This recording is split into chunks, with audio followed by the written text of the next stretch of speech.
আগরতলা সরকারি মেডিকেল কলেজের 22তম প্রতিষ্ঠা দিবস উপলক্ষে আগরতলা হেরিটেজ পার্কে এক বিনামূল্যে স্বাস্থ্য পরীক্ষা শিবিরের আয়োজন করা হয়।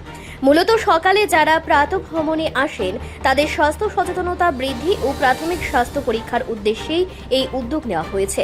এ বিষয়ে ডক্টর কনক চৌধুরী জানান, কলেজের 22তম প্রতিষ্ঠা দিবসকে স্মরণীয় করে রাখতে আগাম নানা সামাজিক এবং সচেতনতামূলক কর্মসূচির উদ্যোগ নেওয়া হয়েছে, যার মধ্যে বৃক্ষরোপণ এবং রক্তদান শিবির অন্তর্ভুক্ত ছিল। তারই ধারাবাহিকতায় কুঞ্জবনস্থিত হেরিটেজ পার্কে প্রাতঃভ্রমণকারীদের জন্য এই বিশেষ স্বাস্থ্য শিবিরের আয়োজন করা হয়। তিনি আরও জানান, শিবিরে আসা সাধারণ মানুষের ব্লাড সুগার, রক্তচাপ, ওজন এবং বডি মাস ইনডেক্স বিনামূল্যে পরীক্ষা করা হচ্ছে। মানব দেহে উচ্চ রক্তচাপ, অনিয়ন্ত্রিত ব্লাড সুগার এবং অনিয়ন্ত্রিত ওজন নিয়ন্ত্রণ না করলে স্ট্রোক, হৃদরোগ, কিডনির সমস্যা এবং চোখের জটিলতার মতো মারাত্মক স্বাস্থ্য ঝুঁকি বাড়তে পারে।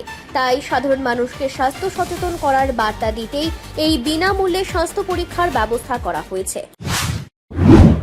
তাদের কিন্তু খুব কষ্ট, এবং যারা বিছনায় পড়ে যান তাদের জন্য তাদের বাড়ির লোকের কষ্ট আরো বেশি। তারা মুখে বলতে পারে না, কিন্তু কষ্ট বেশি। কি করা যায়? না কি করা যাবে মানে কি, আপনি রাত্রেবেলা খাবার তাড়াতাড়ি খেতে হবে, সকালে সুগার কমবে। রিপোর্ট সংবাদ প্রতীক্ষা।